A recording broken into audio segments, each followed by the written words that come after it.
Military conflicts, sequestration, and budget cuts. The commander of Nellis Air Force Base faced all those challenges during his time in southern Nevada. Colonel Barry Cornish will soon be moving to a new assignment in the Pacific, but first he sat down with Brian Brennan for an 8 News Now exclusive. Brian? Colonel Cornish has had an evolving history with Nellis Air Force Base as a student, a pilot, and in June 2012 he became the commander. He shared with us his unique perspective during his time here. Sent to pick up a plane and fly it back to his base in Alaska, it was the first time Barry Cornish had ever been inside Nellis Air Force Base. He didn't know it at the time, but he would one day become its commander.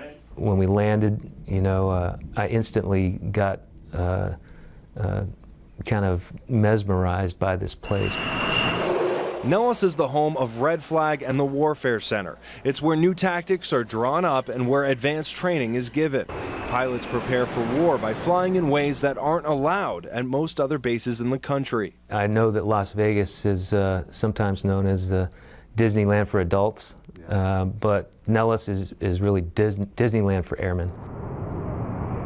Cornish put his piloting skills to the test, enforcing no-fly zones after the Gulf War. As he rose in rank, U.S. conflicts became more common. A Desert Storm and then a small break, and then we right into Operation Iraqi Freedom and Enduring Freedom in Afghanistan and Libya, and conflict has just been never ending, and that has a cost to it. The human cost has been in lives lost, both in the theater of war and to the rising problem of drug abuse and suicide in the military. The folks that go in and out of the theater over and over again, and it's something you never get used to. Cornish believes the cost of sequestration still remains to be seen.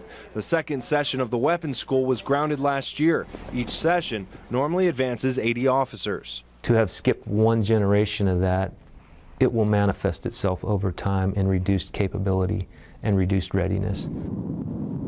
After the sequester came a new, greatly reduced defense budget. Over 1,000 airmen will depart Nellis earlier than expected this year. Cornish says a smaller force makes Nellis's mission of training the best airmen even more critical. What Nellis does in terms of tactics development, advanced training, testing, all of that is designed to build the very best possible Air Force we have with what we were given.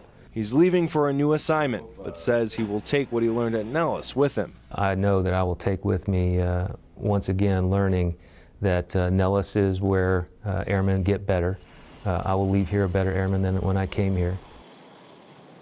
Colonel Barry Cornish will be leaving southern Nevada for Honolulu, Hawaii. He will be an executive officer serving directly under a 4-star general in the Pacific Air Force Command.